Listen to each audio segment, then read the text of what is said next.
Hi, so it's our first time here in Perdi's Fish Market. So we're trying out their food before they close for the summer. Last year ko pa kasi gusto tong matry, kaso nasaraduhan kami kasi fall na. Wow! Breakfast time, what do we see? Actually, dapat magja-jogging kami. Kaso, gutom to.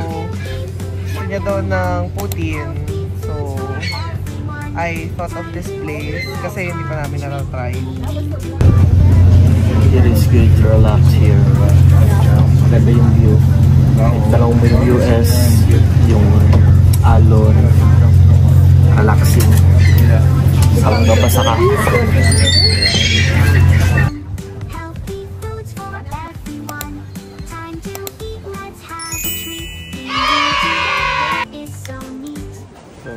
Hindi ko alam kung anong klaseng isda to. Pero kasi dito sa Canada, bihira ang isda. Yeah. Tapos ang isda nila dito from lake, hindi tulad sa Pilipinas. And then, kapag may isda, usually frozen. Tapos hindi na fresh. And so, ito lang yung parang magbebenta ng fresh fish. Tapos may nakapagsabi sa amin dito. Karamihan daw ng nagiging sakit ng tao. Hindi ko alam kung totoo pa ha. Kasi yung kulang sila sa iodine. Anong tawag na Alzheimer? Tama ba? Hindi ko kasi sure eh. Pakicheck na lang guys. Chismis lang yan. Hindi ko alam kung totoo. Yung lasa, ano bang lasa?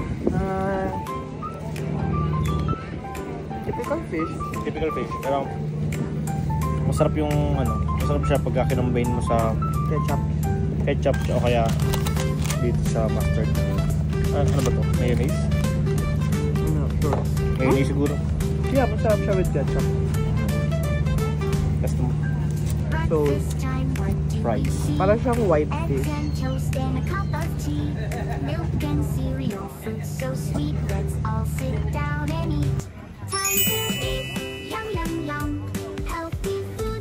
So, after namin kumain, ayun, may take out pa siya. Nakabusog naman eh, no?